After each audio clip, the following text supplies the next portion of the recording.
Gamesthetic, episode 168. I'm Alex Light with Sparky. I hope you're having a phenomenal day. Hopefully you enjoyed WrestleMania 40 a couple weeks ago. It was incredible. Back after 2 weeks off. We weren't supposed to be off last week. That's my fault. But it's all good. We're back here this week. I got John here in studio. John, how we doing? How we feeling on this gloomy Saturday? You know, I was joking with you beforehand, but this really does it feels so weird. Yeah, I move shit around on John and it makes him mad. Well, it's just... I keep reaching for stuff and it's not in the right spot. And it's just, it's going to take me a minute to get used to it. John doesn't like change. Nope. Okay, that's the thing. Besides the change, how are you? Oh, it's all right. Yeah, like you did say a couple weeks ago, WrestleMania was fantastic. Fantastic. But yeah, since then, not a whole lot going on. Yeah, he right before we started, John whispered, "What the fuck are we talking about?" And went to go pull up the script, and I'm like, "Not shit, bro. This is gonna be one of those just wing it, just kind of go." I told him just like, again, we weren't supposed to take a break last week. Something on my end, something that came up, I needed off. I was like, you'd think after 2 weeks we'd have a lot of great shit. No. No. So it's going to be very much a wing it episode this week. Zach is on his way. He should probably be here in the next few minutes, actually. Yeah, so for this week, like what we got going on is I wanted to talk about just gaming IPs that we'd like to see as like a movie and a show next, because of like not only just like the Fallout success, because Fallout's popping off and I've heard nothing but incredible things. Nothing but incredible things.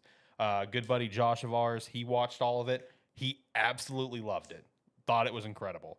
You know, I've seen a lot of, reactions on Twitter from people who's never played Fallout. Like one guy that I absolutely love his content on TikTok, Chef Reactions. If you know him, you know him. He's great.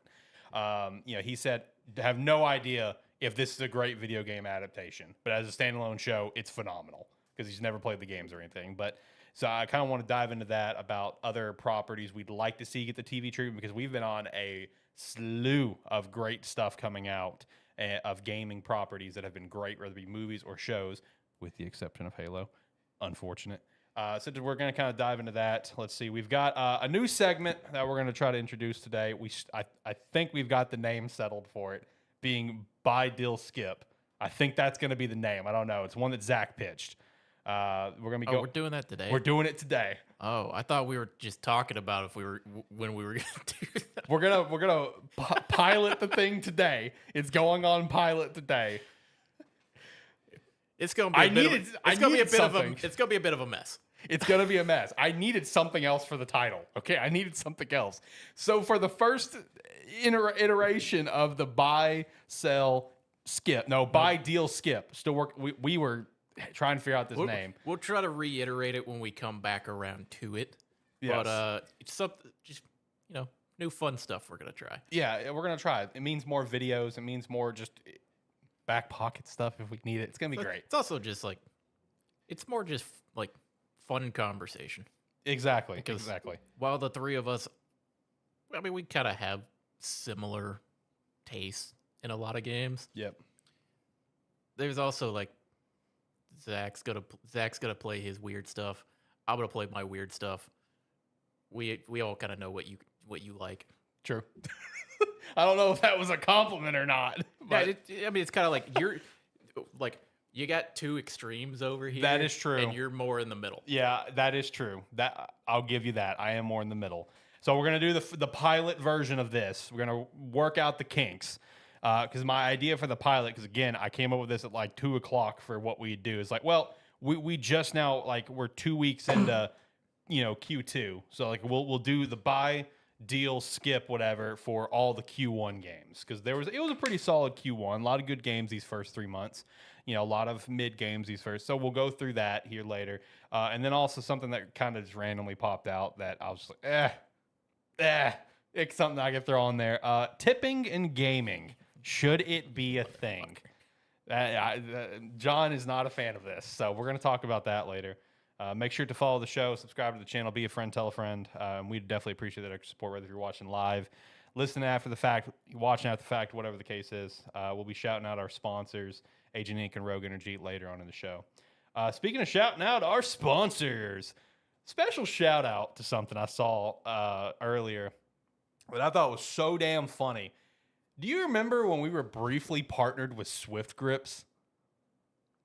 Does that ring a bell to you at all? Yeah. Okay. Yeah. So Swift Grips was quite the roller coaster because we partnered with them, like 2 years ago, whatever. I placed an order so I could properly talk about the product, right? I did end up getting an order like a year and a half after I placed the order. So I placed the order. Tyler placed the order. Well, shout out to Tyler, by the way. And like once we partnered with them, there was no communication. They went defunct after like 6 months and went off the radar. Then they tried to make a resurgence. And at that point, I'm just like, fuck you guys. I don't want to be with you guys anymore. It's like, you guys are clearly have no idea what you're doing.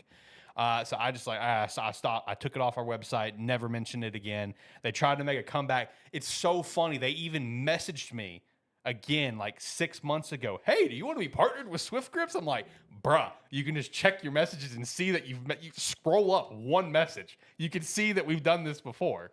It's not that hard. It's still in my messages. They made a big comeback where they went from Swift Grips Co. to Swift Grips Net or whatever. I don't know. Finally got my order after a year and a half. The grips kind of suck, I'm going to be honest with you. So I was like, all right, I'm glad I pulled the plug on that. But anyway, so with their latest, this is their third time to try to come back, just here recently after just disappearing off the planet. They have now officially closed their doors. The SG CEO, making sure to not say his name, by the way, put out a post. Shout out to Tyler in chat. Tyler, you need to go on Twitter and go to Swift Grips and read that post from yesterday, and I think you'll enjoy it. But made sure to, I'm going to email him again. Please do. Did you ever get your stuff? Because I got mine. Did you ever get yours? But yeah, he said in the post that he's refunding all the orders, that they're shutting the doors. That it's like, we're overwhelmed. We can't do this. There's too much going on. Oh, they blocked Tyler. Oh shit. That's funny. But yeah, shout out to Swift Grips, man. Horrible run, bro. No, and it made me mad every time I'd see them try to make that return. Because it's like, I understand you're wanting to be in the business and you're wanting to try to make something. I get it, whatever. But I felt so bad for all of the small streamers like myself, right? Like us, who would be posting, oh, I'm now partnering with Swift Grips. This is so cool, whatever. You use my code. And I'm just reading it, like all this latest. I'm like, you guys have no idea what you just got into. It's like, this is not a partnership. This is not a partnership at all. But man, shout out to that. That was a roller coaster.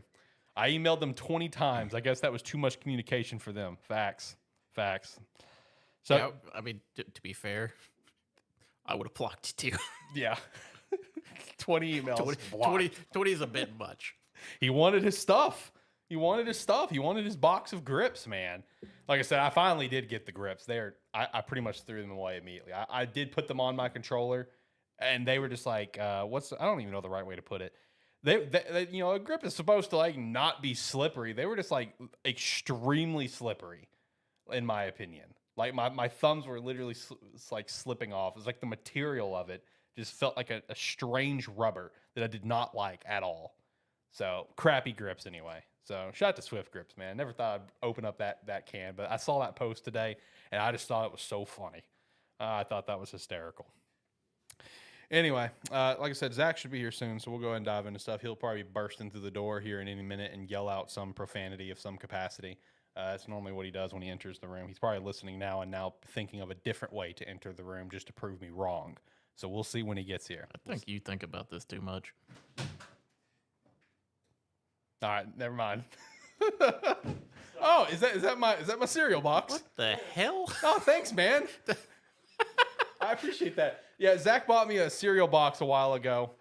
In my Reese's Puff Goku box. Shout out to that. I got the Shinron box.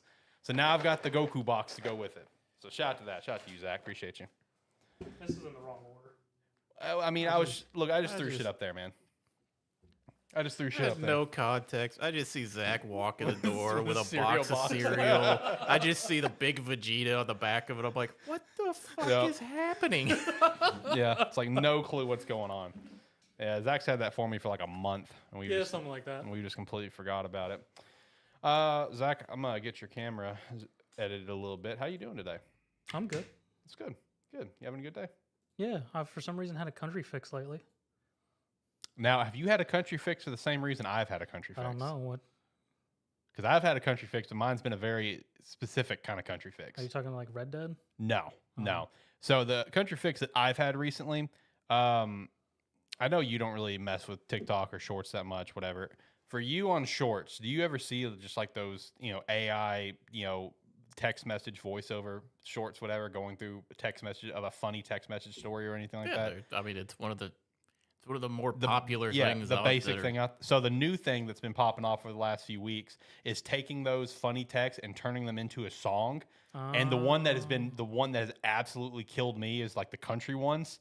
They are absolutely hysterical. So that's been my country fix. He's recently. got a different algorithm than I do. I have a very different algorithm. Yes. No, mine just started with me listening to Toby Keith, Tim McGraw, Brooks and Dunn. Oh, so you're actually in the country fix? Yes. Okay. All right. And currently going through Alabama. So. Okay. All right. Yeah, I'm on a vastly different country fix than you. Yeah, I didn't even know that was a thing that people did. Yeah. What he's talking about, I didn't know that was a thing. I'll have to show you an example once we're done with the show because there are some very, very good ones for sure. And they do it for all different genres as well. But the one that I've seen the most of happens to just be country. I've seen some pop ones and some heavy metal ones that are pretty funny and pretty solid. But anyway, so Zach's here. So shout out to that. We can go ahead and jump into our first topic, I guess. Which the first topic that I had slated for us is going to be gaming IPs that we would like to see become shows and movies. Because Fallout came out recently. I can't wait to sit down and watch it at some point. It's apparently done very well. Done exceptional, as to my understanding. Like I mentioned earlier, you're telling you, Josh watched it, absolutely loved it. Another guy that I follow, Chef Reactions, he put out a tweet. It's just like, I have no idea if this is a great video game adaptation, but it's a damn good standalone show because he's never played the game. I've had people I know that are non-gamers.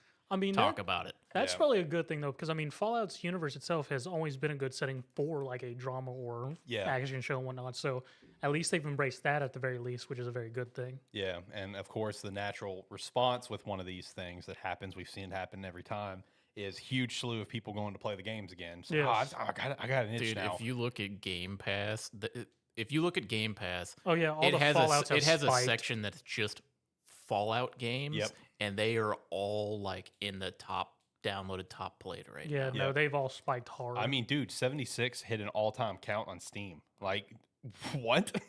Like, that's sort of the surprising of all of them. Yeah, I know, right? That was my thought. Is 76 is getting a lot of love. Well, 76 is actually good now. 76 apparently. Has been beloved for a while. Oh yeah, no, 76 has had a hard community for some time now. Yeah, it's had a great turnaround from its original release, which is when I tried to play it and I didn't like it. So it's one of those things. Maybe I should try it again because it's got. I've been thinking about giving it a go. I've never tried it. I tried it when it first came out. I think it was like free for a weekend. I was also considering just trying to play a Fallout game in general because I haven't. Yeah. So if you've never played one, I think the general thing to do is like just go to like New Vegas because like everyone says like New Vegas is like great story, great RPG, but gameplay is fine. Because I see jokes about it where it's just, like little shorts. It's like, ew, you're playing Fallout 4? It's like, Fallout 4 just got great gameplay. It's like, I understand Vegas has a better story and shit, but Fallout 4 is just the peak of gameplay. Get off my dick. So you may want to try like New Vegas and then go to 4 or something. Which is very funny because Vegas is the one not done by Bethesda. Exactly. Yeah, exactly. It's done by Obsidian. Yeah. So it's one of those things where it's like same thing with like Josh. Josh never played Oblivion. So him playing like Skyrim and trying to go back, I think it was Josh. It might have been Josh or Jared. That's also me. Okay, so like going back to Oblivion, they can't do it. I've tried. It's just it's weird. Yeah. So you may want to start with like 3 or New Vegas or something and then work your way up. Yeah, because I was thinking of either starting there and I've half tempted to just download 76 and give it a go. Yeah, I've been thinking about trying it again because it's been a long time since I played it. But then again, I also say that I've been thinking about trying to play Elder Scrolls Online again, and I'm not going to do that. I wouldn't do that. Yeah, I'm not doing that Hey, one. Alex. Hey, what's up? When are you going to play Alan Wake? Man, fuck you. I see it on my shelf all the time. Jimmy's copy, shout out to Jimmy, that he gave me like 5 years ago. Probably doesn't even know I've got it. Probably doesn't. He probably completely forgot about it. I look at it, I'm just like, one of these days. No, not really. Because one of these days is going to be the remastered. I'm going to play the remastered. None of these days.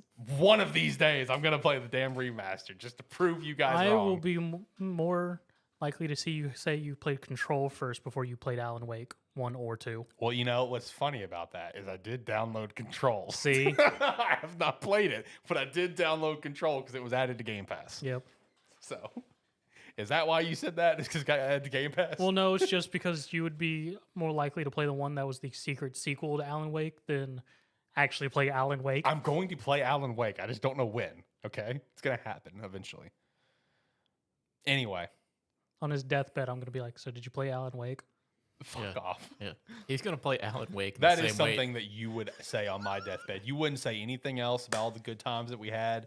You know, just how what our friendship meant to you or whatever. It's like, did you play Alan Wake? Did you ever play it? I would.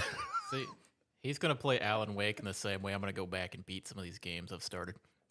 I'm gonna play Alan Wake in the same way he's gonna go finish Mass Effect. Oh, I've said I'm not. But anyway, yeah. So Fallout show popping off. It's already renewed for a second season. Yep. So shout out to that. And like I said, we've had a slew of just great gaming IPs. Same thing with some anime live action stuff. We're finally getting into the era where this live action stuff for gaming and anime is actually not complete. Yeah, shit. I didn't realize there was a Parasite live action. Yeah, it's been okay. Funny thing. Stop. It's been like top of Netflix for a while now. Yeah. But it's also I'm getting targeted ads for it at me because it Because your K dramas? because of Sweet Home. Oh yeah, that makes Yeah, sense. I'm getting targeted. It's like need something to fill the gap between the next season of Sweet Home. Watch Parasite. Yep. Getting targeted for it. So like some of the ones that we've had that's had huge success recently is like Fallout, Last of Us. Yep. We had Arcane. Yep. Cyberpunk, Sonic, Mario, and Twisted Metal being some. Twisted Metal, I didn't get talked about a lot, I feel like, but But it did get signed for a season 2. it got a season 2. Not a TV show, but a movie, the Gran Turismo movie. Yeah, that's right. That one's well actually- received. That was well received. I've watched it. It's actually really good. Oh, wow. Okay. So that's good to know. It's actually a fun movie to watch. All right. So there you go. Meanwhile, the one dumpster fire of it all is unfortunately Halo. So shout out to that. Yep. It got a renewed season 2, didn't it? It's got a season 2 coming, yes. The problem is for people that don't know anything about Halo, It was a good it's show. a decent sci-fi show. Yeah. For everyone who knows anything about Halo, they're just like, For actual fans of Halo, it's shit. what is this freaking trash heap you've given us? Basically. It's like because the biggest thing that everyone has is like Chief takes his helmet off, Chief fucks, stuff like that. Chief is not in the armor. Yeah, that's exactly right. And like the actor, it's just like, well, you can't perceive like emotions, whatever, with the helmet on. And it's like people immediately bring up clips of where Chief very Literally clearly any has Halo game. emotion with the helmet and stuff on, because it's like that's just how great of a character And he's voice written, acting. and the voice acting. Because it's like the poster for season 2 is literally like Master Chief without his helmet on. It's just like that helmet is the bread and butter of Halo. It's literally the icon. That come It's on, like- put it on. There is a reason why half the games end with Master Chief on a ship or Yeah, something, yep. and it cuts away or it backs up as he takes his helmet off. And Exactly. we just get a helmet. We don't need to see it. Yeah, we don't need to. It's all good. It's all good. That makes me mad. That show's a dumpster fire. But anyway, so I pulled. There's like a list of a bunch of different ones that's set for like movies or shows. So like 5 that I pulled was like Alan Wake's getting one. Shout out to you bringing up Alan Wake. God of War, we knew about that one. Horizon, we knew about that one. Mass Effect's getting one. I didn't know about this. Life is Strange is set to get one. I've heard about this. I didn't know it was I set to was get always anything. curious about it because, I mean, it could make a good series just because it's a drama in itself already. So, Yeah. I mean, and they could really, if they chose to, I doubt they will, intertwine it with the actual sets of stories we already have. Mhm. Yeah, it could be interesting because it's one of those where almost depending on, because like there's several different Life is Strange games now, but depending on which one you go with or which one you kind of go to, or if you want to interact with characters between there, man, you can do just about anything with it, Yeah. which is I mean, which is great. And even if they don't, I mean, each Life is Strange is pretty much its own standalone story. I was just thinking, do you Well, think they would just do a standalone story? for the show. That's what I kind of think, because they do standalones. They are standalone stories. Yeah. But inside of them, there's references to everything else that happens. Fair. Just to make it, just to let you be aware, like, yes, this is in the same universe and areas and whatnot. So. Yeah, because it could just be its own kind of standalone story with characters from like some of the other games. Yeah. Kind of just show up. Yeah. Or like they could be there, or it could just be someone in town referencing events that happened in one of the other locations. Which, I mean, I'd be perfectly fine with that. Yeah, so I mean, Life is Strange out of this list is the one I feel like the least concerned about it, because it has the most potential to just be good as long as they sort of keep the overall feeling and storylines that we gotten from Life is Strange of just a bit attachment to characters and emotional stories and things like that. As long as they do good writing with that one and have some decent character development, there should be no issue with Life is Strange. Yeah, that's the thing. Life is Strange is all character interactions. Yeah. There is one game on this list I'm fucking terrified of. Is it God of War? Oh, yeah. Oh, yeah. That's the problem. You know what would be the best curveball? Huh. They have it God of War. Everybody's thinking like new Kratos. Right. Old man Kratos on his in his journey. We get original God of War Kratos. I know. That would be sick. That would be wild. That'd be sick. You know how fucking down I would be for that? Oh, yeah. That would be so wild of a show. Oh, yeah. Because I could just see it where it's like the first trailer or something comes out and everybody's like picturing Kratos with his axe and everything, and it's just angry, hunched over Kratos, chains on his arms, literally ripping somebody in half. Yeah, and people are just like, "Huh, that doesn't look." This isn't the daddy Kratos It's that like I know. it's like they don't see the big beard. It's just like the little Stubble. stubble and everything, and it's just he's just yelling and angry and killing. And then odds are they do like the Ghost of Sparta storyline. Oh, right. It's a good storyline. I mean, it is a good storyline. It's a good storyline. It's not a good game. Yeah. Yeah, it's big. You could have a great story in a bad game. It's a very easy thing. Tyler said, "Give me Horizon or Ghost of Tsushima TV show." Well, Ghost of Tsushima is going to be a movie. It is. Yep.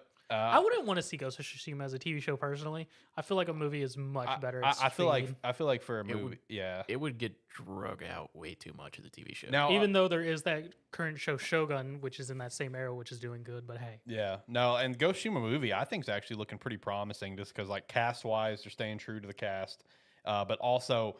I don't know if it's like set in stone, but the director has gone at length saying he wants to shoot it like an old school samurai movie where it's like black and white and shit. He wants to do it so bad, but I don't know if he ever got the green light. I don't know how I'd like that, because the color and like kind of the color and the art style Of Ghost of Tsushima is what made that game. Yeah. I mean, doing it as a black and white, I could see how they would do it, but I feel like it would be a bit of fall off for the audience just because at least include it in scenes. Just because of how old school of a style that is. Yeah, it is very. Yeah. I at least have it in some scenes. I mean, that would be fun. That would be fine. Because that would go with the whole spectrum of just Yes. the pictures that Ghost of Tsushima painted for us. Right. Because I could see like cutting to the old black and white art style, and that like imagine like when you're doing the duel sections of the game, cut that to black and white and have it like slow it down, make it more intricate, do it in that older style. That I'd be perfectly fine with that. But the overall world, I wouldn't want to necessarily. Yeah, and having the entire black and white grayscale, the entire film. Yeah. Tyler says he plays the game in black and white with Japanese sound. Shout out to that. I mean, you can play the game hey, that if way. that's what you feel like, go for it. Shout out to that, man. I respect that.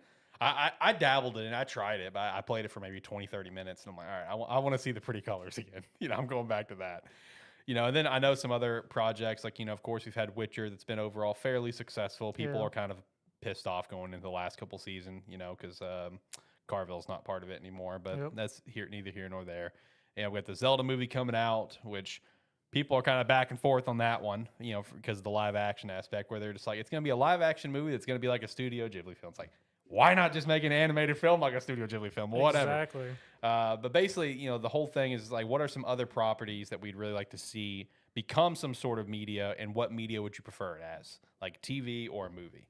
Because obviously my big one is Mass Effect, and I want that as a TV show. Okay. Yeah, that's my number one. But then also just an obvious one that there's no talks about it. And I'm honestly surprised there's no talks about anything from this company that company being Rockstar. I'm surprised nothing from theirs has ever been in the conversation for like some sort of media. But give me Red Dead Redemption, not just 2, but give me Red Dead Redemption as a TV show. I think that would be an incredible TV show. I think there's a lot of points in the game that could be hard cutoffs. I think that'd be sick. I think the problem with Red Dead Redemption is if there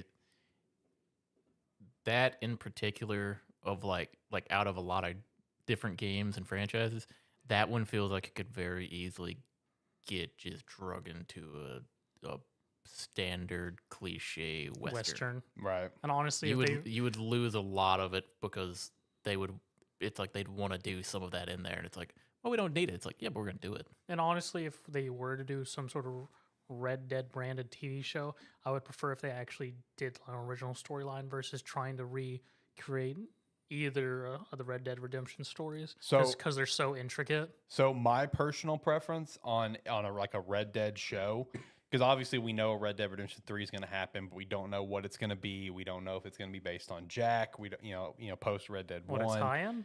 Huh? A tie-in? Yes, my mindset is what you said, where it's like an original story. My mindset is let's see the foundation of the Vanderlyn gang. Let's see the Blackwater Massacre for like your season 1. Like, let's see all that shit that we haven't actually seen. Yeah. And then like season 2 can be Red Dead Redemption 2, for example, or at least part of it. That I want to see that for like a Red Dead Redemption is like let's see Kid Arthur. Let's see young Dutch, young Hosea. Like I want to see that. I want to see the beginnings of the gang. I want to see the season end with the Blackwater Massacre. I think that'd be sick because that's all stuff that we still have never seen. We've only heard about it. Because like one thing that I want to know and I would love to see, whether it be in video game format or in this show, is like how the hell does like that one guy Landon Ricketts fit into this? Because like with Red Dead Redemption 1, where they talk about the Red Dead, the Blackwater Massacre, it's just like, oh, it was a big fight between the Pinkertons, the Vanderlyn game, and a single outlaw. Landon Ricketts is just there, part of the fight, and he's in the game. Like him and John meet each other and stuff. It's like, how does he fit into this? Like, why is he there? Why is he specifically name dropped as the fight is between the gang, the Pinkertons, the police, and this random outfit? It's one guy. Yeah, this random guy. So like, I want to see the formation of the Vanderlyn gang. That's what I want to see. I think that'd be cool, personally. If a series I would love to see personally as a TV show is a Die Hard 360 game, Enslaved Odyssey to the West. Oh yeah, yeah. It was a fantastic story. I mean, I could have done without a lot of the gameplay in that and just watched all the cutscenes. Yeah. So I would love to see that reimagined as a TV series. Okay. See, part of the problem with me is the ones that I would be most or like when I originally think like, okay, what are some games that I'd be like, I really want to see a TV show or a movie get made for them? Hell, half of them are already being made. Yeah, it's like that was kind of me coming into it. God of War was one that I would absolutely love because like we've talked about before. I'll sit down and just watch lore videos, cutscene, like just all the cutscenes from the game put out. It's like I'll just sit down and watch that sometimes, and it's like surprisingly for me, like Horizon. Horizon is one that I'm very like. I've never played Horizon. But it fascinates you. But I'm fascinated by the world that is Horizon. I feel that. So it's like, I don't care if it follows the story. I won't know the difference if it does. I just want a good TV show that's in that world, right? Because it looks cool. No. But like whenever I start thinking of like, okay, what's something where I'd want to see it happen. I don't know if I'd rather be a TV show or a movie. Maybe a TV show, but like not like a several season long running thing, like maybe a short, like 6-8 episode thing. I think of not necessarily like Baldur's Gate, but like Divinity, because one of the fun things about those games is one, the world's fascinating, but it's also a choices matter, multiple ending, depending on how the player decides to play through the game changes. Yeah. And you get different endings and stuff. I would almost like to see, and maybe not even like Divinity or Baldur's Gate or something like that. I want to see more of like some of these multiple ending games where it's like depending on the player's choice, and just see an interpretation of that. Like made. And like I said, in some cases, be a 2-hour movie. In some cases, I'd like to see like a 6-8 episode run of it. You know, a wild film I would love to see. Deep Rock Galactic. You know, I was kind of thinking that would be awesome. It would be. I'm not a big Deep Rock Galactic person, but anytime I do watch videos or somebody playing it, it always looks lots of fun. Oh, it's And just picturing that as like a action drama film would be amazing. there's like a 50-50 chance if you go to like the Deep Rock Galactic Reddit or like Discord or something. Yeah. You open any post and half the comments are just gonna be rock and stone. Yep. It's like Deep Rock Galactic would be fantastic. You know, one that, you said Deep Rock Galactic, and it just, for some reason, my brain immediately went here. One that I think would be a really just, if they did it right, they really dialed in on the comedy and just how ridiculous it is. Dude, give me a Helldiver show. That would be so entertaining to watch as a TV show. Yeah, if you just kind of go into it, just really embrace the chaotic nature. I'd be on the fence. I would be down just for because Helldiver is still fairly new, and most of the comedy one is the player base, honestly. But it's the chaotic nature of the game. That's the comedic aspect. But yeah, the only the comedic factor is the player base and player reactions to what's happening there. I almost feel like if they tried to do that type of comedy with the characters themselves doing it, it would look like at best it would be cheesy. It'd be like which I'm down for. E3 game demo. That's what I want. Playing the game. I want a cheesy Helldiver show. Okay, that's what I want. That sounds great to me. It's gonna be one of those turn your brain off and have a great time. I think I've mentioned it before, but it's kind of the thing of how players actually, we've talked about it before, like how players actually play a game versus how developers and that think we play a game. And I always think back to Division 2. Remember the first like mission gameplay thing they had where they had like 4 people and they're like trying to give military calls and stuff to it. And I remember watching like a let's play or something of it, and it cutting, and the first thing you see is 4 people standing in a circle, just like all doing the Macarena or something, and then just all chucking grenades and charging in, and just like everybody being loud. I'm like, it's like I think of that, and I'm like, that's the player experience. I don't know how you translate that to a TV show and try to capture that with like a cast of people doing it, where it doesn't feel like too shoehorned in. Right. One thing that Tyler asked, which I don't know if I can give an answer. Once I saw Tyler put this in chat, I've been trying to rack my brain on it because it's been like an ongoing joke my entire life that I just don't watch a lot of movies and TV shows. Okay. But the question is, how about this? A movie or TV show that you'd like to see become a game?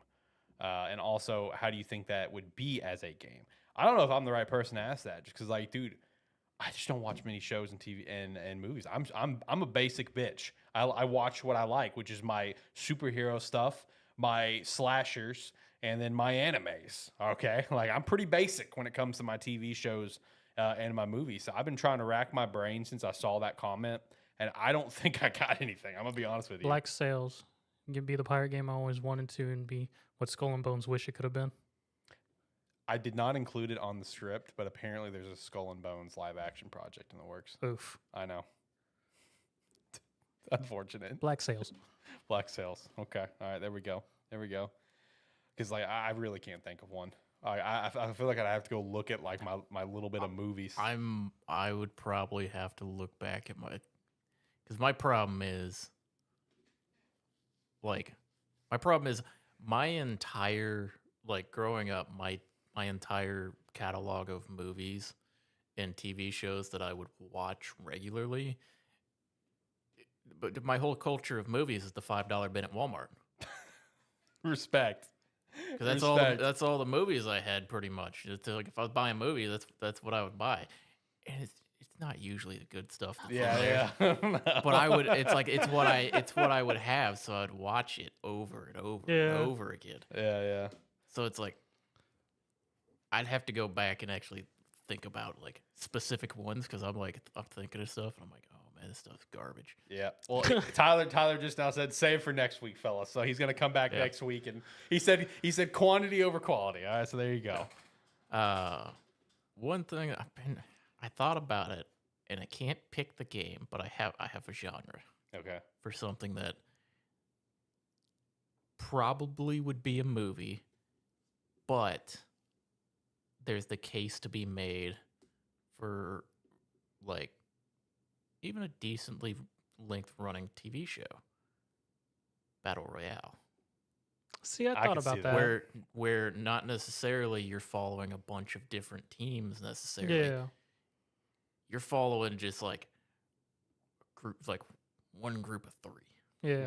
And it's like maybe they're in like some sort of tournament setting. Yeah. And it's like they win, like they get to win, and then like it's like you follow them progress, or maybe it's just a 3-episode spin-off thing where episode 1 is them dropped in, episode 2 is them trying to survive, and episode 3 is your big conclusion.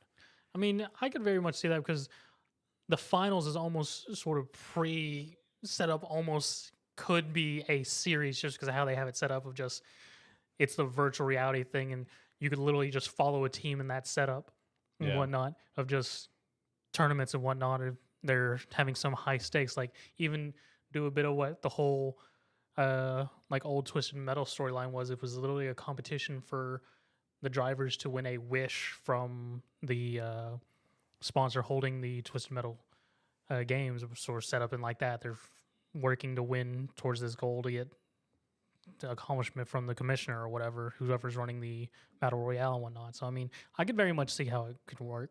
Yeah. That was, like I said, I was trying to run through different games and try to figure it out.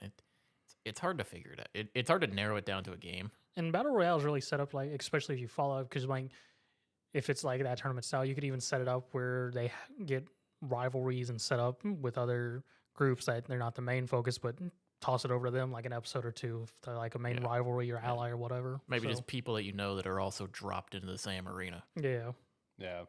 Now, as a non-player with 2 former players, like with that genre, what about just Apex Legends? Would that make a good show? I have no clue. I was considering Apex. The problem with Apex is it's weird. It's weird because each team can pick between the roster of people, so it'd be weird to well, they do have a storyline going within Apex. It'd be weird to try to explain. Is the thing. And it gets weird because there is some time shenanigans. There is some high stakes lore because, I mean, technically the teams based on the lore are smaller, but it's also a weird thing of like some of them have died, but they've come back due to technology in that world, so they can die and respawn.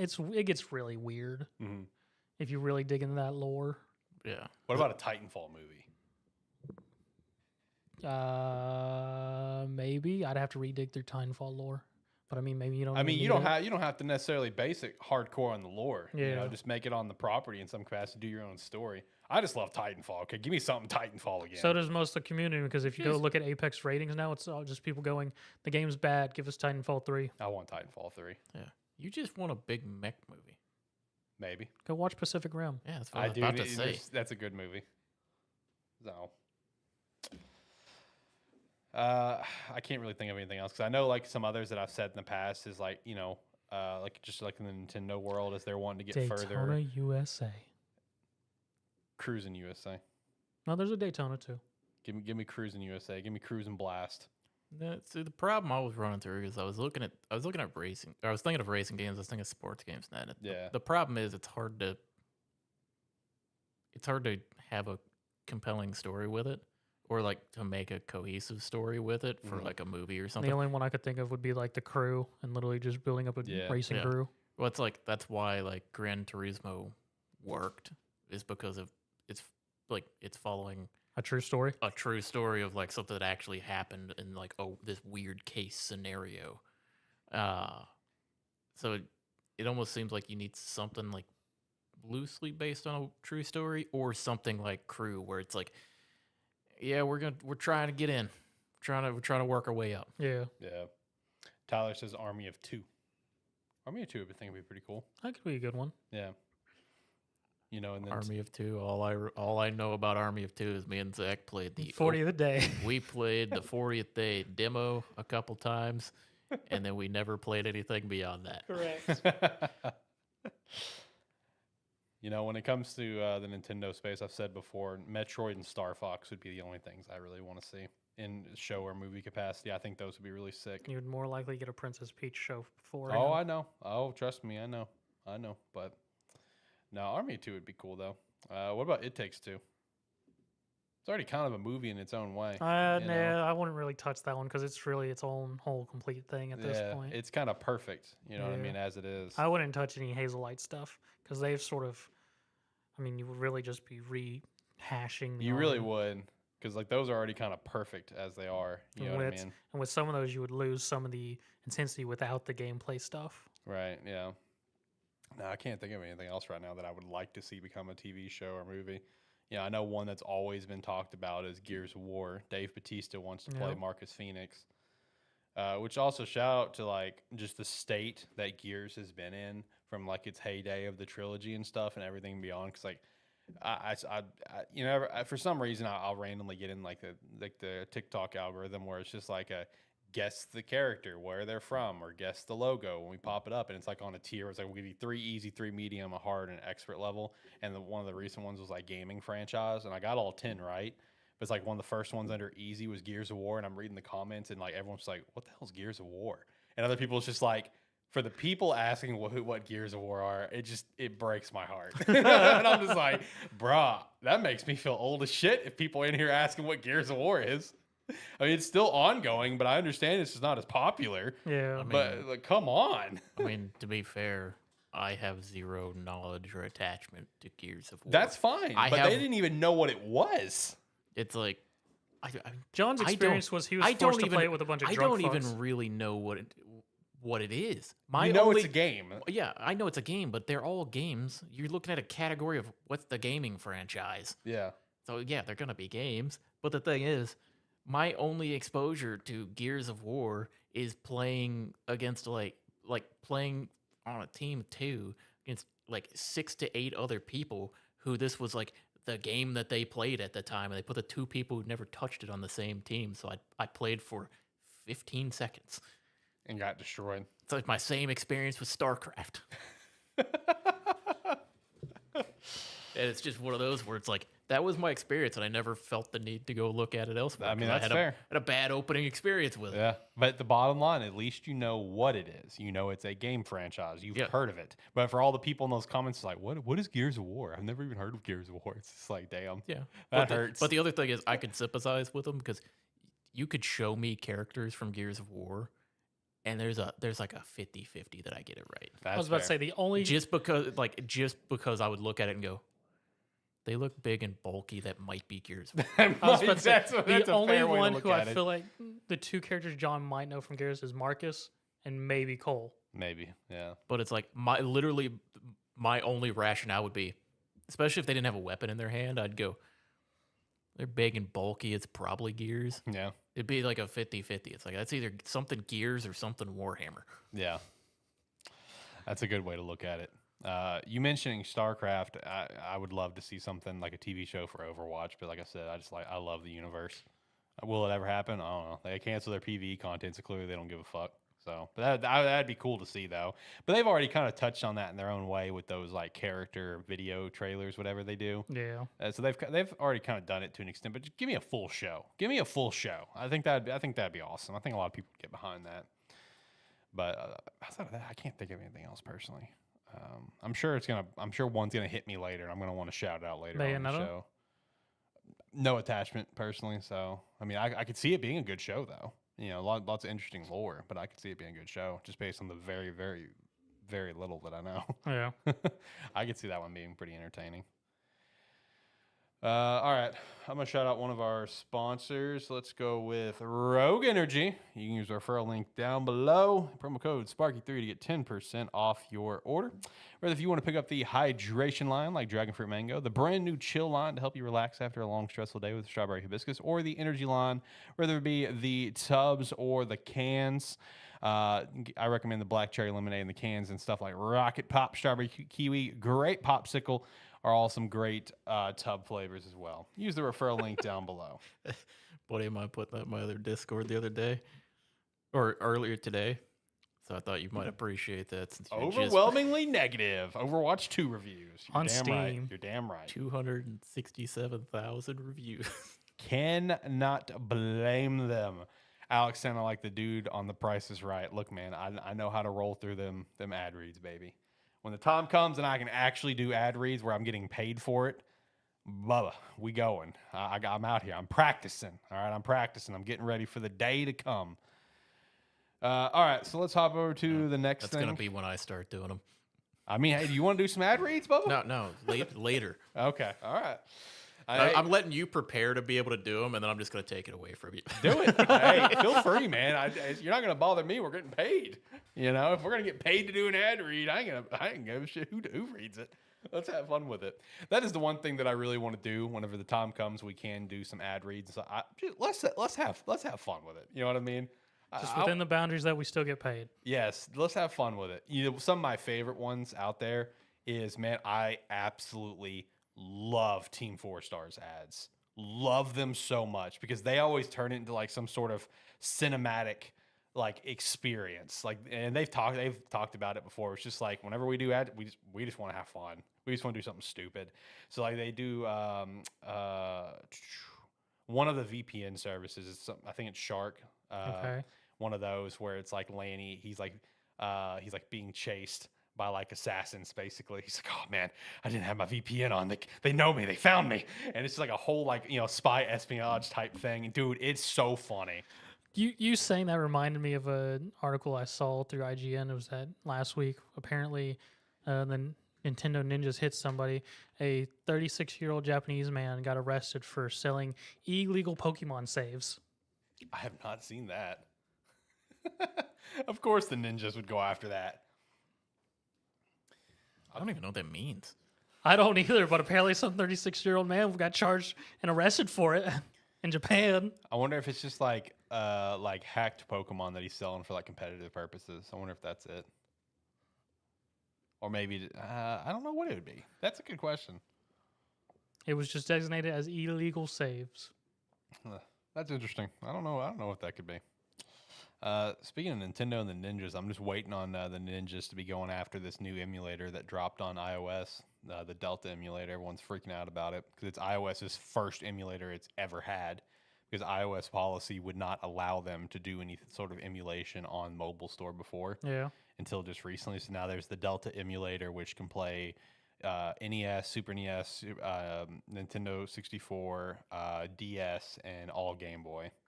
Oh, so they're just trying to piss off Nintendo. They're trying to piss off Nintendo. You are correct. They want to own Nintendo with the money for the rest of their life. Yeah. I mean, because it's like, I understand. It's like, oh boy, you know, new Apple policy for iOS store. Let's finally put the first emulator on there. It's like, all right, cool. I understand the passion behind it, right? Did you not just see what happened to Yuzu? Like, did you not just see what happened to Yuzu emulator? Now, granted, I understand that Switch, that's current gen for them, versus everything else I just named is obviously very old. But even the very old shit, they still will crack down at some point. They may not be as haste about it when it comes to like Switch stuff, like how they shut down Yuzu, but it's just like Delta launches, and that's the first thing I thought. I was like, did you not just see Yuzu like get shut down for millions of dollars where they have to pay back Nintendo? Like, did you not just see this happen recently? So I don't know. Shout out to that. All right, let's hop over to the next topic, which will be our pilot for this new segment that we're going to try. And I'll tell you, the first introduction of this segment is not going to be near as refined as the future ones that we're going to do.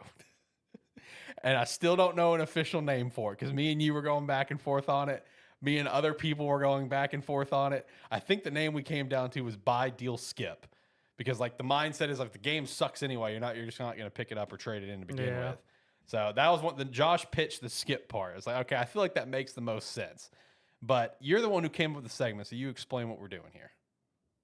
This one for day is for what we're doing is, like I mentioned to you in text, is just Q1 games. You know, we're just now into Q2, so let's go through some Q1 games. So, you know, what do we got going on for the segment? So more or less, what it is we're doing, we're going through Q1 games at this one because it's going to be the easiest for us to do. More or less going through them and more or less giving our personal stamp of whether we think you should buy it, more or less equivalently at full price, wait for it to get on a deal, or just skip it because it's a pile of trash. That's more or less the gist. Which hopefully this can just be like a reoccurring segment that we do as like standalone videos, like not even part of the show. Like on a random night, if we're free for 20 minutes, we'll hop in a video. You may not see all the Gamesthetic stuff on the screen. You know, we'll do it as a standalone segment, whatever. But yeah, I figured this would be a good way just to kind of get it introduced, is because we're just now out of Q1, and Q1 had some pretty decent games as well as some stinkers. So I put some on the script. I also pulled up 2024 in gaming to kind of go down the list as well. All right, so let's start going down through it. All right, so like one of the first notable games that came out this year was Prince of Persia: The Lost Crown. I played the demo. I really enjoyed the demo, and I'm the diehard Prince of Persia fan. Like, not diehard, but I'm the Prince of Persia fan of this group. Yeah, I enjoy the franchise. I hold the trilogy, the Sands of Time trilogy, in a high regard for nostalgia purposes. This is one that I'm waiting for a sale for. Not just because I've been broke recently. I wasn't as broke as I am now in January, and I still passed on it. It's just like, it's a fun game. Do I see myself beating this the moment I sit down? No, I don't.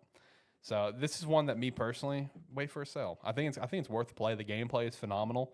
If you like Metroidvania style game, if you're in the mood for one, then this is definitely one to pick up. A lot of people, when this came out, it's like sneaky game of the year contender. Now no one talks about it. Not surprisingly, it's first month. Of course, that's going to happen. But I would say for this one, wait for a sale. Then of course we had Pal World. Buy. This might be the easiest buy on the list. Yeah. I'll be honest, based on how Pal World is and everything with it, and now that we're past the hype, I would personally say sale. Well, the thing is, it's like, are you saying that just because there's less hype around it right now? No, I'm saying it more because of just what the game it is itself. Unless you're just dying for a adventure, monster taming crate adventure, I don't personally find it as a curious buy just because what the type of game it is. It is a very good game for a sale pickup just because you don't have to spend as much money. You're going to sink tons of time into it. And depending on when you pick it up, probably during whatever sale's on, it's probably got a new update. Well, here's like one thing with me. I say buy, and because I am the one here who put, I the most hours into it. I put a shitload of time into this game. I say buy because the easiest reason why is this is one of the few lower price point games that we've had come out. Yeah. In the last few years, it's like a $30 game. Yeah. Like for $30, I played this game for like 150-ish hours, maybe more than that, maybe closer to 200. And the entire time, it's like, this is one of the few games where like when I wasn't playing this game, like I was thinking about playing the game. If I stopped to take a break from the game, I wanted to go back and play the game. This is one of the few games that's come out like in the last, I'd say few years even, that it's not a game made for anybody but the group of people who are going to be playing it. Yeah. This is made for the person to playing the game. Because it's, if you picked it up on sale, you're getting one of the, even at normal price, you're getting one of the best deals that we've had in the last couple years. Picking it up on a sale, it just amplifies that. Plus, we're at the point now where they have started releasing more and more updates for it. A lot of the quality of life stuff has come in since then. New Island's supposed to be coming out summer. Mm-hmm. Yeah, it's like they've released their first like big major update with like raid bosses and stuff like that.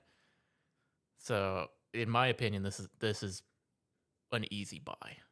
So one buy, one sale, Alex? I mean, alternate plan, you can also get it on Game Pass, like I did. That's But not what this show is. I know. It's like whenever we. Don't even throw that in there. I know. I think I'm in the boat of. I think I'm in the boat of sale. But I'm also not like you, and I did not put as much time into it as either of you guys. So I think I'm in the boat of sale. I think. I'm not sure. It was a lot of fun, but it just didn't. I don't know. It didn't keep me longer than 15 hours, which is still pretty impressive for me at this current stage of my gaming career. So I guess shout out to that. But I think I'm in the boat of sell. But I don't know if you know what? No, hang on. I'm gonna say buy just because it's not that expensive anyway. It's only $30, right? Yeah. Oh, then yeah. I'll I mean, if you can get it for a sale for like $15, $20, then yeah, absolutely. But even $30, it's not that It's bad. like I was saying, as it is, it's one of the best deals we've had come out. Yeah, If that's if fair. it goes on sale and you pick it up on a sale, it amplifies that more so than Yeah, that's most fair. like $60, $70 games that we Yeah. have. That's fair. So I say buy, but if a sale comes up and you see it there, yeah, pick it up. Right. So where's your stance here, Alex? I'll say buy. Okay. I'll say buy because it's cheap. I remember the price point. If you're PC only, you don't have an Xbox, you don't care about getting PC Game Pass. I'll just go ahead and say buy. $30. I mean, I feel like you're going to get $30 worth of fun, in my opinion. If you like that type of game, you will get $30 worth of fun. Heck, you don't even have to like that type of game. You'll probably still enjoy it. That's true. So yeah, I'll just say buy. It's Monster Tamer with guns. Yeah, exactly. Sometimes the pals are the guns. Another smaller one to shout out is Turnip Boy Robs a Bank came out. Shout out to that one. If you know anything about Turnip Boy, you know it's just ridiculous and extremely self-aware. This is one to pick up for a sale for sure. Let's see. Next one that I would say shout out is probably, I'm going through some of these. And please, guys, if there's something you guys think of that I don't shout out, please by all means shout it out. We had the big release day for Zach. We had Like a Dragon Infinite Wealth and Tekken 8. Not where I thought you were transitioning there, but okay. I'm going by release schedule, so that's why I went there. Okay. Yeah, you haven't helped us on the script, but personally, buy sale. Buy Like a Dragon, sale Tekken 8. Tekken 8's a fantastic fighting game. Probably definitely the best Tekken game out there for current. But I mean, unless you're a hardcore fighting game fan, sale. If this was a month ago, Tekken 8, I would have said buy. Now I'm saying sale. Mm-hmm. Because it is purely because, yeah, when you pick up the new tech, like you pick up Tekken 8, you go to play it. There is that immediate, like, holy shit, this is awesome. Yes. And you're just giddy with excitement with it. Once that wears off, then, yeah, you're playing another fighting game. Yep. You're playing another fighting game, and like some of the patch notes and changes and stuff people haven't been the most happy with. Oh. Steve's in chat, and Steve actually said for Tekken 8 to skip it altogether. I mean, that's his take. He's not on the show. Yeah, Steve, you're not on the show. Where you at, buddy? He also said Pal World sale. So there you go. Now we're split again. Again, he's not on the show. I'm not keeping a marker for Steve in chat.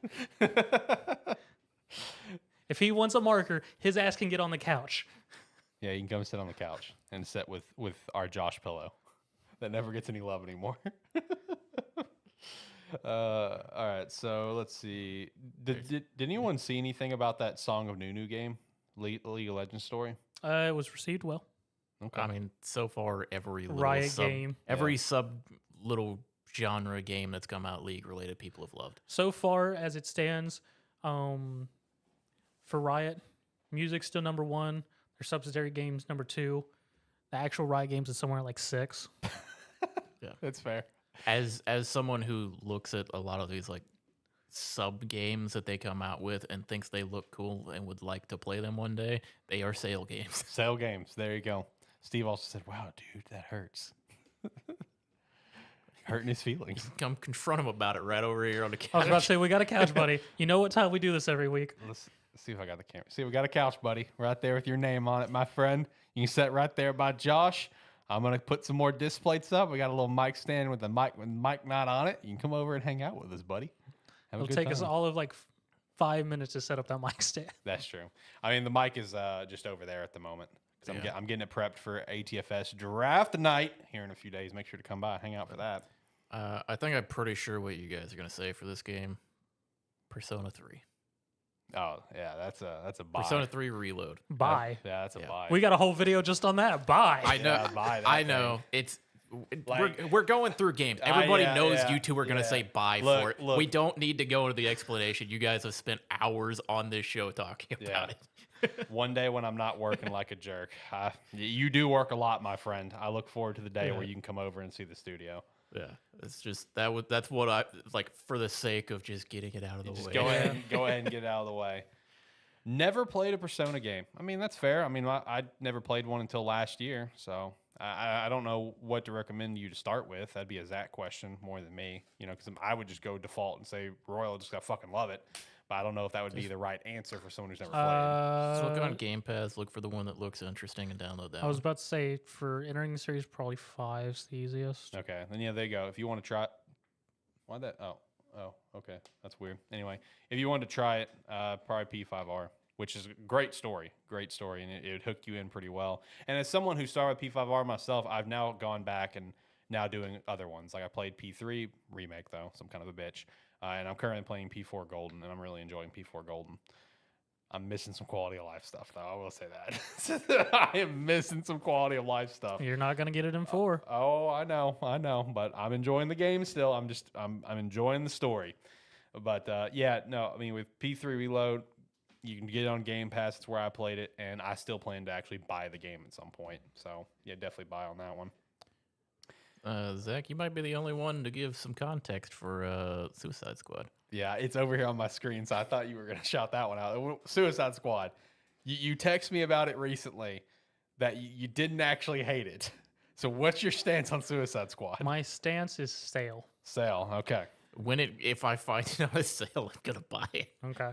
I mean, and my stance on this is not from everything I've looked into and the bit I've played, in-game content, not the greatest. It's very high grind of you just repeating everything you've been doing through the main story. But in terms of the game itself, the story has actually been very entertaining. The writing for each of the characters has actually been very well done. Even for me who knows sort of baseline the characters comic world wise, the interactions are very entertaining and whatnot.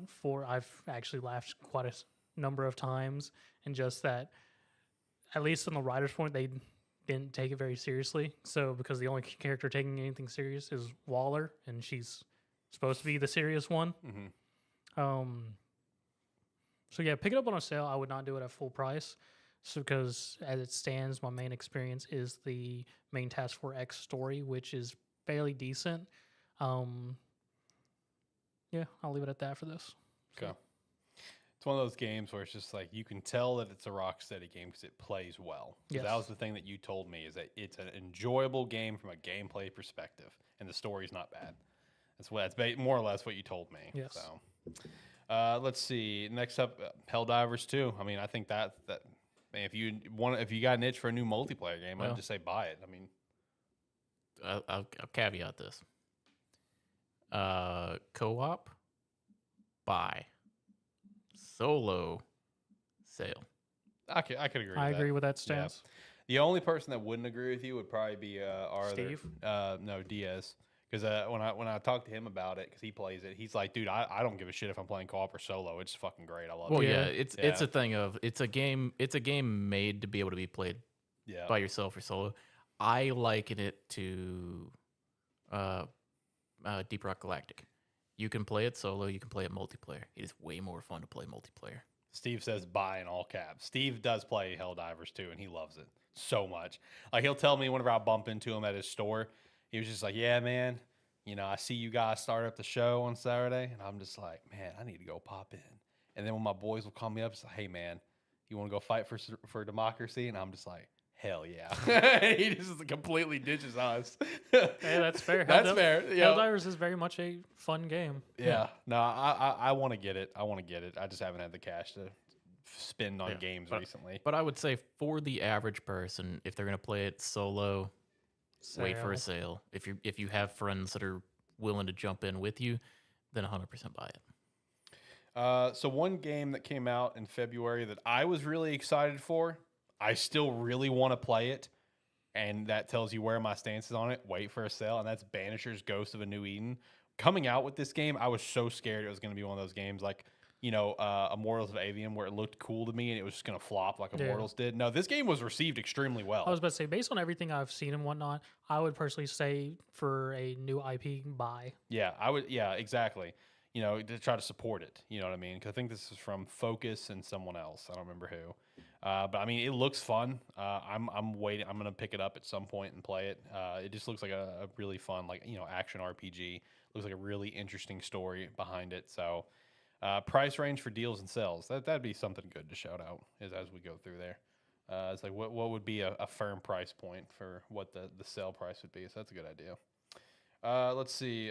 The next notable titles that I see here for February would be like Mario versus Donkey Kong and Skull and Bones would be the next ones, and I would say skip for both, unless you have extreme nostalgia for the original Mario versus Donkey Kong. Skip it because it's literally just a remake of that one. It's nothing new. And then Skull and Bones. Well, yeah, skip.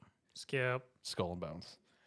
Play Skull and Bones if it comes to Game Pass, so you can try it and see what the dumpster fire that it is. Oh, if it comes to Game Pass, I'm 100% trying it. Oh, I will try it for sure. I'm still skipping it. I will 100% try it if it goes to Game Pass. I played Redfall. That's true. He did. Pacific Drive. This is like a roguelike, I think. Bye. Really? I don't even know. Do you even know anything? Like, are you just shouting that out, or do you actually have you been following this one? I mean, I've been following it a bit. Okay.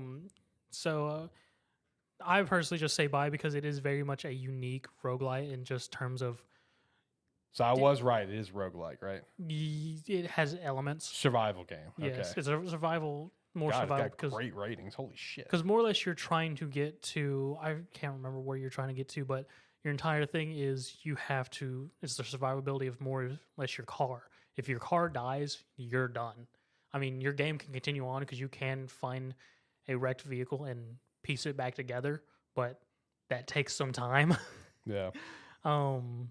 Best part is it's on sale right now on Steam. It's $24. Hey, that's not bad. But me personally, for a new style roguelike experience with roguelike elements and just survivability and scavenging, bye. Okay. All right. Shout to that. And like I said, it's on sale, so if you're gonna buy it, now's the time, baby. All right, let's see. Going through the rest. Final Fantasy VII Rebirth. I mean, if you love Final Fantasy VII, love Final Fantasy, it's a buy. If you're just kind of lukewarm on the franchise, just a sale. Yeah. I'm in that boat of where Anywhere it's from, I would say a good sale price for that would be anywhere from 25 to 50% off. yeah. I mean, because I've still never played Final Fantasy VII, like legit. So it's it's whatever to me. I mean, I got a copy of it somewhere. yeah. I mean, as far as these remake Final Fantasy VII games go, I mean, when they're all out, if they put a collection together, I might play it then. Yeah, a collection would probably be a good way to go many years from now. But I mean, I played my way through the Final Fantasy VII remake. I mean, not all the way through it, but it was kind of one of those things where I realized, like, decent ways into it, I was like, I'm really just playing part of a game right now. Yep. And then that's what I was like, that's what I kind of dropped off. I was like, I don't see the point in finishing this right now. Because why do I need to go through and spend the time to beat this when I'm going to need to wait 5 more years to play the next part of the game? Right. Let's see. I think the next big notable one would probably be Unicorn Overlord, and I'd say buy. Me personally. Sale. So, okay. I really enjoy it. I'm just still in that damn Persona mood. Which I mean, gone back to 4 I now. enjoy Unicorn Overlord as well because I've played quite a bit of it now. But I mean, from just a main perspective for just everyday consumer, I'd say sale. Okay. WWE 2K24? Sale. Yeah, everyday consumer sale. Yeah. If you're a big wrestling guy, it's a buy. But if you're a big wrestling guy, you probably already bought it. Or if you just have a hell of an itch for GM mode. Yep. It's like, that one might be the most self-explanatory for True. Same thing with like MLB The Show 24. Yeah. Game Pass. There you go. Game Pass. That's not an option, damn it. See, this is the same struggle whenever we introduced good, bad, trash, and we were going through all the NFL teams, and we wanted to say for some, they're kind of like in between. It's like, that's not an answer. You pick good or bad. I almost argue that it is half of an answer on this because MLB is only on 2 consoles, and on one console you are required to have Game Pass to do anything online, and the game is available on Game Pass. So what does that categorize it as then? it categorizes it as it's on Game Pass. Why not play it? I'm chucking that as a buy since you have to buy Game Pass. Yeah, but I mean, if you're Xbox, you're pretty much required to have Game Pass. It's not Xbox Live anymore. It's like you have to. Is it have not? It. No. It's all Game Pass now. It's just a Game Pass subscription. Yeah, it's just all Game Pass. Oh. Yeah. Live is gone. Or Gold's gone or whatever. Yeah. So now it's something just like that. it's just the Game Pass subscription that you So have it's for Game everything. Pass Core. Game Pass Core is the one you need to play online. Gotcha. And that's the cheap one for like $7 or whatever. And then Game Pass, there's the other tier, and then there's the Ultimate. So, I think the other tier is just like Game Pass Console, Game Pass PC. That's 2 different things. But Game Pass PC is going away. Okay, so that's going away too. It's just going to be Game Pass Ultimate. Okay, which it makes more sense, makes it more streamlined. So, all right, let's see. Then we had the big day of releases with Dragon's Dogma 2, Princess Peach Showtime, and Rise of the Ronin. Tyler put in chat Rise of the Ronin. He said he legit bought a PS5 for it. He did get a PS5 recently. I didn't know it was for Rise of the Ronin. Have you played it yet? Do you enjoy it? Because I want to play it. Rise of the Ronin is the one I was really excited for, and all the reviews like really kind of hurt me a little bit that came out. It's like it was like all like mid as shit. I was about to say, based on everything I've seen on all of these, I would just say sail across the board. Dragon's Dogma 2, like in the first week, people were talking potential game of the year. That's when I was talking about it. I'm like, I don't see it. I don't see it. It's a sale game. I would say for Rise and Dragons, I would say sale. For Princess Peach, hardcore skip. Hardcore skip. Why? It's apparently actually a really good platformer. So I actually did play it because. Oh, did you? Yeah, because Christina's got it, and I did kind of mess around. Even she dropped it, and she loves Peach. Oh, okay. Like it's like the game itself there is no effort behind the game. Like the game is like you're moving and you press pretty much, I think 2 buttons is all you press. I guess the one thing I saw about was being very nice to it then. Okay. Yeah, I mean it's visually appealing, sure. Like it's cool what they're doing, making like a big stage play game, whatever. But it's dog shit. Like even she dropped it, and she loves Peach, and she loved the Princess Peach game on the DS back in the day. So she was super excited for this one. This game's dog shit. This is a hardcore skip. Let's see. There are some other games that kind of came out throughout March. Like I know South Park Snow Day, some people were playing that, and some people were getting paid to play that. I saw a lot of paid promotions on that one, but I didn't really see anything else about it. I think that'd be the most that I could see for March. Did I miss anything from like that first quarter that you guys played in the indie games or whatever that you would want to throw in there that came out? Stolen Realms went into 1.0. I mean, for me, it's a buy. I think the game's like $15. For me, it's a buy game. It's kind of like it's got a roguelite mode. It's got its story mode. It's like a interesting take on like turn-based combat, co-op. For me, it's a buy. I think a lot of people would be a sale game though. Recently came out Gigantic. I would personally say, as much as I love it, I would go sale because it is a hero shooter. But I mean, if you're dying inside for Overwatch, you need another hero shooter, come over to Gigantic. There you go. Go over Gigantic before Marvel Rivals comes out. Oh, what's the other one? Inkbound just went into 1.0. Yep, yes it did. It's another roguelike game. Very, very good one. I have zero idea how much the game costs. But for me, again, this is one where I don't know the price point off the top of my head, but if it's $15 or under, I would say it's a buy game. I would say if it's 20 to 25, potentially wait for a sale. Okay. can't think of anything else. Can you guys? There's the amount of There's so the amount many. of the amount of weird little indie games I play that go into 1.0 all the time. There's probably more that Oh I'm yeah, forgetting no, about. and there's a ton of games I didn't shout out that I just personally haven't heard of that I guarantee you guys have. Look, this iteration of buy, deal, skip was thrown together in about 5 minutes. Today. There was no prep. No prep. The next one will be more prepared and more refined, I promise. The fact that you put it on today's show, I was still okay. Look, I needed something. Okay, I had to throw something on there. I was clawing. I was scratching for something. Okay, so I was just like running with it, just running with the ball, baby. We got the ball. We're just gonna go with it. But this is something that I want to do as like either like back pocket segments if we need it, or just like standalone videos. On various gaming topics, whether it be game releases. Because I know one thing Tyler said is down the road if we want to do it as like monthly releases, can do that. I personally think you could even do this for gaming accessories. Whether it be like John with his controllers that he likes to buy all the time. Like we could look at controller designs, but like buy, deal or skip it. I think the possibility for the idea could expand out quite a bit. So no, first iteration for it. Let me know what you think, because it's going to be a video. So and we'll see when the next one is, and we'll see what the topic is, because we have more other segments that we might be introducing in the near future too. Just a big segment show. Love segments. I think I need an Xbox. I mean, that's the one that I've played the most of this generation is Xbox. I just like Game Pass, man. That's my thing. I like Game Pass. Game Pass is a good time. A lot of great games on there. All right, let's hop over to sponsor. Got to shout a sponsor. All right, let's hop over to our sponsor, Agent Inc. You can use the referral link down below where you can pick up one of our two hats.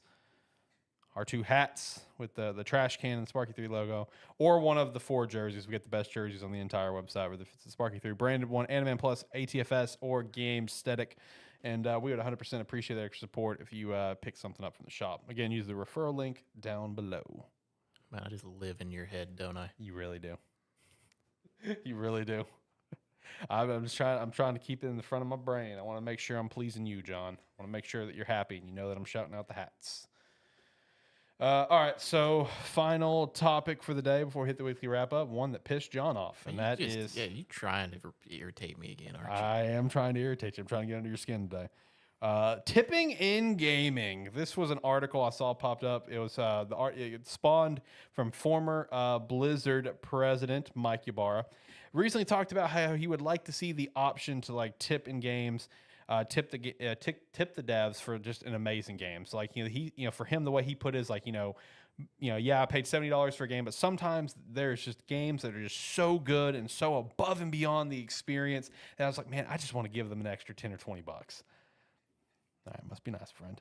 But is this something that should ever even be considered in gaming? No. Does anybody have anything nice to say about this? No. I mean, that's legitimately just another microtransaction, something that the gaming community already absolutely despises. Yes. I mean, when I first saw this, I was like, explain this more thoroughly to me.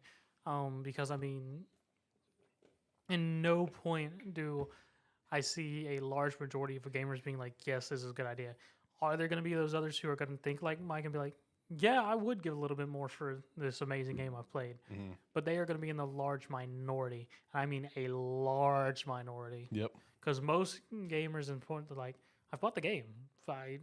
That's my tip. Why do I need to buy more? That's my tip. I bought the game. We've barely gotten to a point where people are accepting that DLC. People still hate DLC. Oh, yeah. We're going to talk about that in the weekly wrap up here in a minute, too, with one particular game coming out this year. I was going to say, you know what like really pissed me off about this is the attitude is, oh, we made a great game, you should give us a little bit of extra money. It's like that just implies that the goal is not to make a fucking great game. Yeah, the goal is to just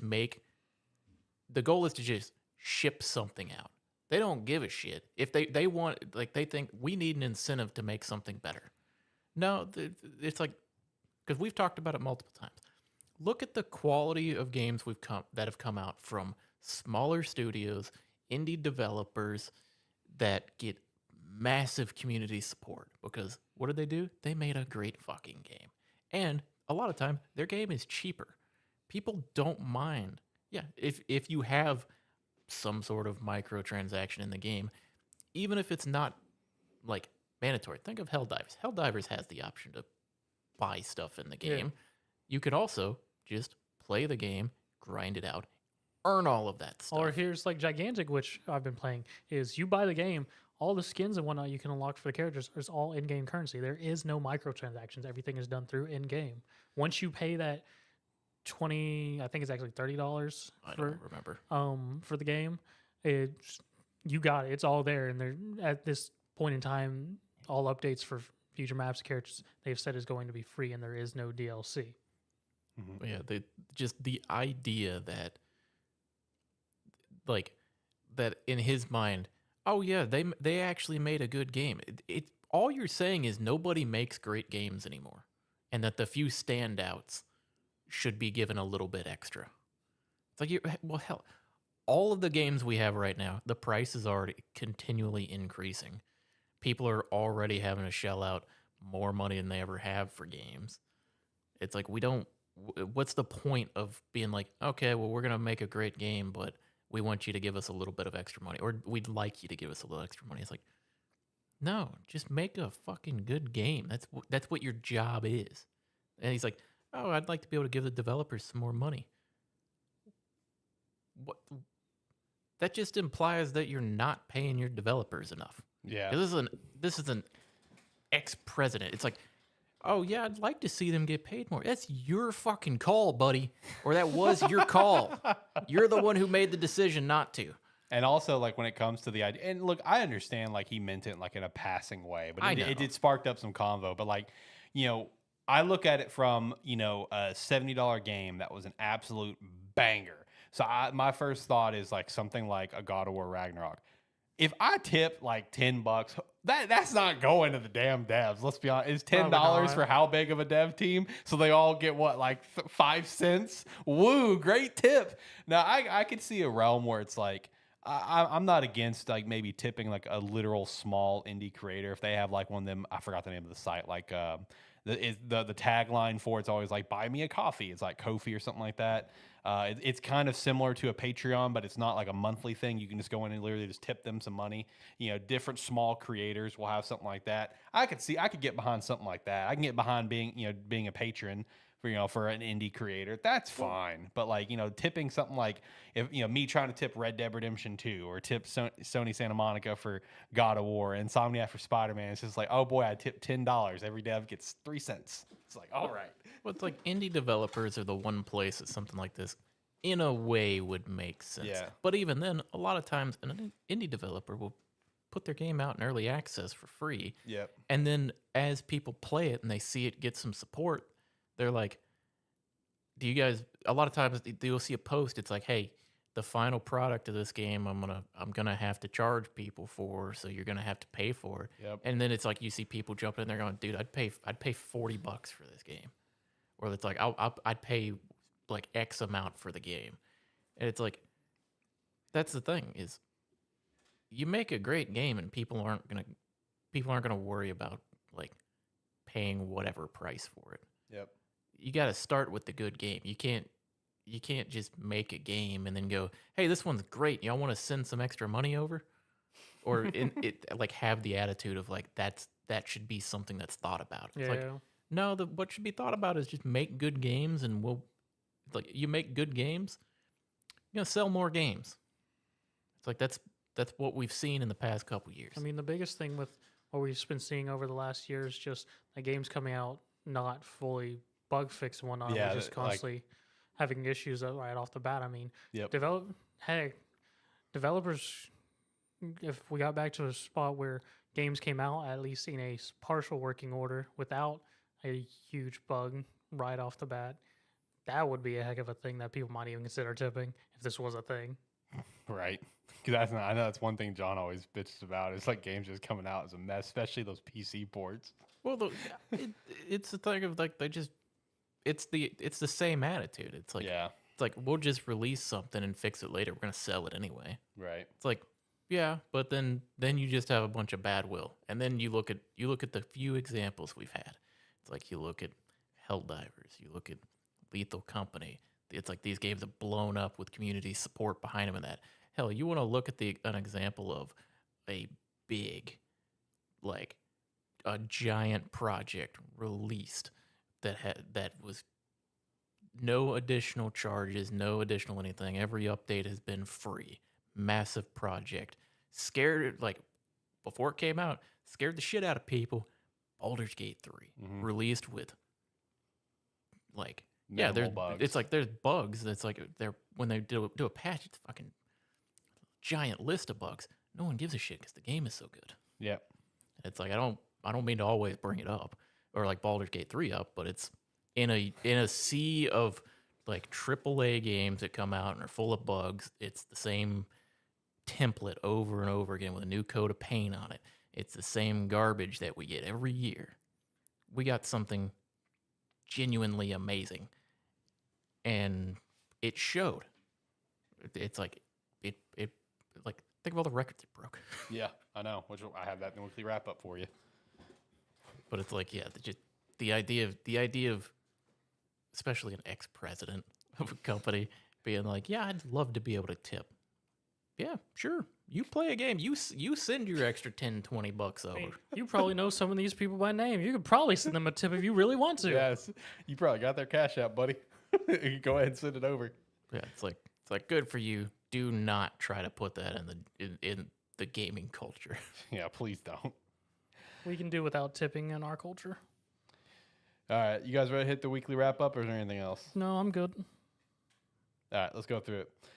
So the first thing I've got here is a couple of Larian-related things. Talking about Baldur's Gate. So Larian Studios confirms they have 2 new games in development based on their own IPs. Shout out to that. And then something John sent me last week that was going to be on last week's show is Baldur's Gate 3 has now passed Elden Ring Breath of the Wild to become the first game to win all 5 major Game of the Year awards. Was that correct? Was that the main news? Yeah. Okay. Yeah, it's like that was the main news of it. It's just I think they might be the first game to ever claim all 5 major Game of the Year awards. Which like we've said before, it's like in the past few years we've had some crazy games come out that blew away people's expectations. None of them so unanimously. Right. Next one is Star Wars Outlaws, game coming out later this year. It had its big boy editions announced. Its gold edition for $110 and its ultimate edition for $130. So the thing that sparked a lot of controversy is there is a mission with Jabba the Hutt that is going to be locked behind the paywall of these editions. But the thing that got everyone upset is everyone made sure to clarify, and all the upsetness that I've seen is like, look, I get content coming later. I get season pass, I get DLC. The fact that you're releasing a piece of content that everyone wants that's going to be available to play day one behind the paywall is scummy business practice. Yes. And I agree 1,000,000%. This is, in my mind, this is the same thing as Spider-Man releasing a digital deluxe edition with skill points. Yes, yeah. This is the same argument, just something. It's a slight variation. Now on it we where- have a whole yeah, gameplay mission. yeah. It's like Yes. now you're having actual questing and missions and stuff that the average person will not be able to do. Yes, because they don't want to pay that extra for it. Because again, if it's one of those things that, we're going to have a Jabba the Hutt DLC come out in like 5 months. All right, I don't like it, but I understand that being in the edition promotion. But it's just like, nah, you buy the edition, you can play Jabba the Hutt mission immediately. It's just like, that's all right. That's stupid. You have the content ready. Why is it not just part of the game? That's scummy business practice. So that one, Well, it is. It's just locked behind some code that's got to tell you that the games go true or false. yeah. It's just everybody's gonna want this, so why not this thing put it behind the Yep. 10 or 20 or however much more edition it is? That way people are more likely to buy that and we can boost our numbers. It's like, no, it would make sense. Like, the thing is, I wouldn't like it, but if it was like this edition gets you access to it, say it's like the only people who would be able to have access to it for like the first 7 days would be the people who bought this edition. I wouldn't like it, but that would be understandable. Yep. But it's just people who have that edition. They're the only ones who can play it. Yep. Correct. That's Because like the thing about it as well, to my understanding from the article that I read on this, it's not even available as a separate purchase. Like you literally have to buy the upgrade to the edition. Like that is the that's scummy. scummiest of scum. That's Ubisoft, baby. All right, so next up, just wanted to throw this out there because I saw a lot of people talking about it when it was making its rounds. Target put out a new physical media policy, but they have now specified that is only impacting movies and TV shows.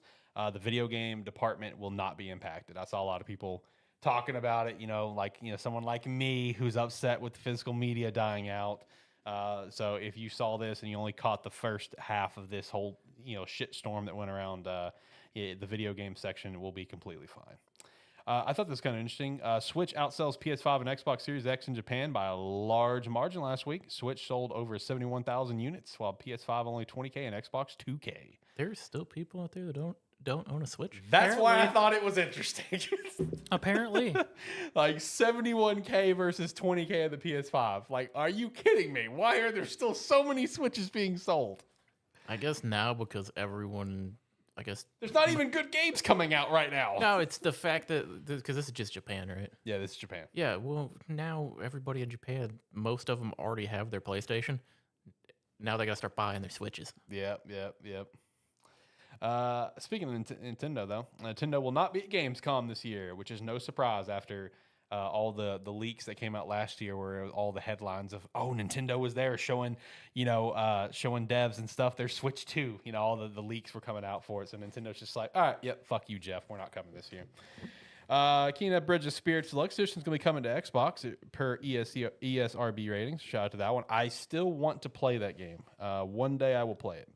Kingdom Come Deliverance 2 is officially announced and set to be coming later this year. I also saw that it had a Switch remastered version that came out, I think, last month. So shout out to that too. Metaphor is going to be getting a new showcase on Monday. Looking forward to that. That is, of course, Atlas's new IP.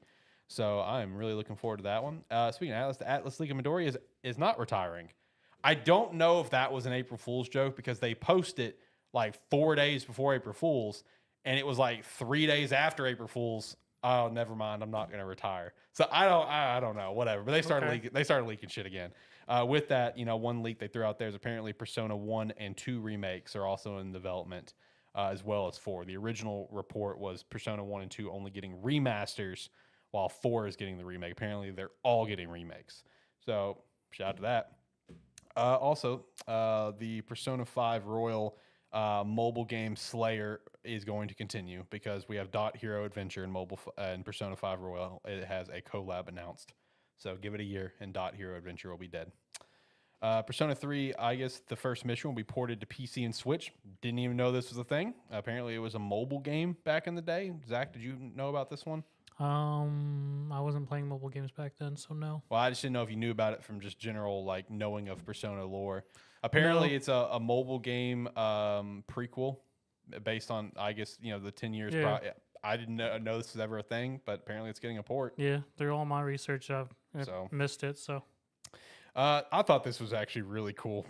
I thought this was so cool, man. PlayStation Experience truck from 2006 is being sold online for $70K. Did you guys actually see the pictures of that? Yeah, I did. Yeah. That looks so cool, dude. I really want that. I really want that dumb thing. It's just like a fucking trailer that Sony would pull around. That they would set up. You could walk in and play the PSP and stuff. And liquidate your house. You can afford it. Man, I want that stupid truck. That damn trailer looks so cool, man. One Piece Odyssey is set to come to Switch. A big shout out to that one. Skybound Entertainment is raising money for a new AAA Invincible game. Has raised over $500K currently, but their goal is like $5 million. Shoot, Invincible's definitely been popping off after its Prime shows. That's on Prime, right? Yeah, it's on Prime. Season 2, the first half of Season 2, I think, just came to a close. I think the second half of Season 2 is coming later. Because, I know there's several spin-off games I've seen on Steam people made, and then there's a mobile game, too, as well. Yeah. Invincible's good. I need to sit down and watch Season 2. I haven't watched it yet. Hazelight Studios' new game will be announced later this year, so that's a big hype on that front. And the most hype thing to come out this week in the news world is Keanu Reeves is voicing Shadow in Sonic the Hedgehog 3. I am so excited for this. This is going to be the greatest movie in the history of films. It will if Amy dies. You need to relax, okay? It's too tough. No, she doesn't. Yes. No. Yes. No. Stop being negative. I'm not. He's becoming an edgelord from In terms of like talking about Sonic, you know, we haven't had an episode since WrestleMania. Did either of you guys see Knuckles at NXT Stand and Deliver? Did you see this? Did you see? Okay, so did you watch NXT Stand and Deliver? Like actual Knuckles? Yes. Like someone in a bodysuit of Knuckles. Yes. No, I didn't watch it because by the time I got home that day, Okay. it was over, and I was like, I'll just look it up. Yeah, I didn't get to watch it either. I just saw this make the rounds on Twitter that apparently with NXT Stand and Deliver, there was like a Knuckles promotion for it, like sponsorship since Knuckles is a show coming out. So for the entire duration of Stand and Deliver, someone was in a giant, like, you know, official, this is all official from Paramount, was in a giant Knuckles suit sitting right behind the commentators in the crowd for the entire show. It was just completely stupid. So shout out to that, man. I'm looking forward to the Knuckles show coming out here soon. Just like I'm looking forward to Keanu Reeves being Shadow. That's going to be 10 out of 10. I cannot wait. I saw where Idris Elba was talking about Sonic 3, where it's just like, this is going to be like a fan's wet dream. And I'm just like, let's go, baby. We're going to have Shadow on motorcycles. We're going to have Crush 40. It's going to be a great time. You think he's going to have his Uzis? Oh, yeah. I have no doubt. If we're going to get him on a motorcycle, he's going to have his guns. All right, I'm feeling it. It's Keanu freaking Reeves. He's going to have his guns. I'm feeling it, my guy. Shadow's going to have guns, and he's going to drive a motorcycle. It's going to be great. It's going to be a 10 out of 10 movie. Can't wait. I think that's all I've got for the news. Do you guys got anything? How do you so you're fine with Johnny Silverhand also being Shadow? 100%. How much you bet there's going to be a It's Time to Wake Up Samurai reference? I hope. I do genuinely love Keanu Reeves, though. Like, I genuinely love him. So, like, I think from a casting point, and you know how he can perceive himself as like this kind of dark, edgy character, I think he's gonna crush it. The casting issue is the issue here. No, I know what you're saying. I'm just being real on it. But no, I wouldn't be surprised if there's some dork. I mean, it's Sonic. These movies are fucking stupid ever since the whole reboot happened. Man, every once in a while, I will go back and watch the original trailer, and dude, just the tone. Harry Sonic. Yeah, dude, the tone shift from that to what we got is so incredibly different. Where it's like the original concept was supposed to be so serious, where Sonic's just like, you know, in the original trailer, it's like, I'm here to save your world. You know, that's why I'm here. And it's just like, then we have this other one, which is just a complete other, just stupid film. But it's just a great time. But yeah, still go back and watch that trailer every once. I'm surprised they have not taken it down, honestly. That's what's kind of weird about it. They want to leave up the error of their ways as just a marking of, look, we can do better. We can change. But yeah, anyway, you guys got any news that you want to shout out? Any personal news? Anything? Anything going on? Anything you saw that you liked? I've been dabbling in TFT again. How's that? Terrible idea. It's been okay. The set's okay. Okay. I haven't gone back to it. It's Ink Tales.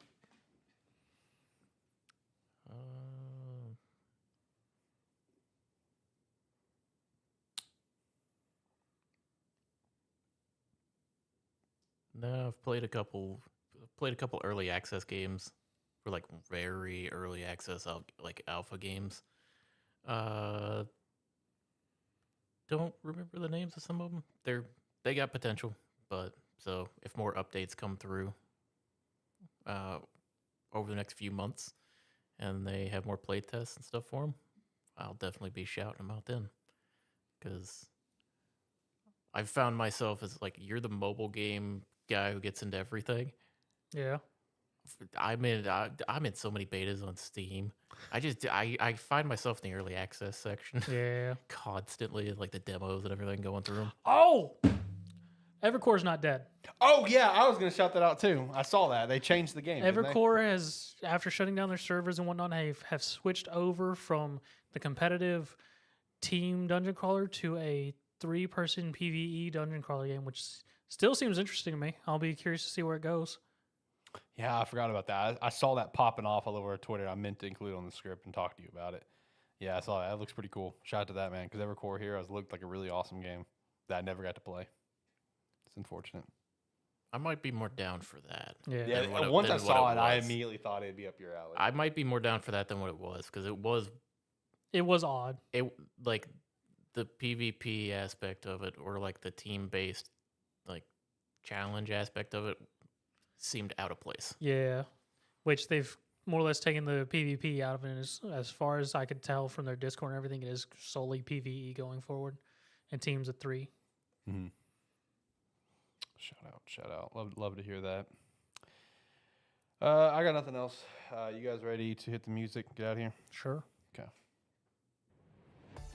Like, comment, subscribe, rate, whatever your platform allows. It does help. If you enjoyed our new segment, let us know in the comments somewhere so if we can yell at Alex or not. Thanks. Bye. Yeah, do everything he said and more. And yeah, I have a feeling over the next few episodes or something, we'll be trying something weird, probably once a week or something. So yeah, that sounds fun. Come check it out live with us next week. We do these about Saturday, 6 p.m. Central Time, somewhere in there.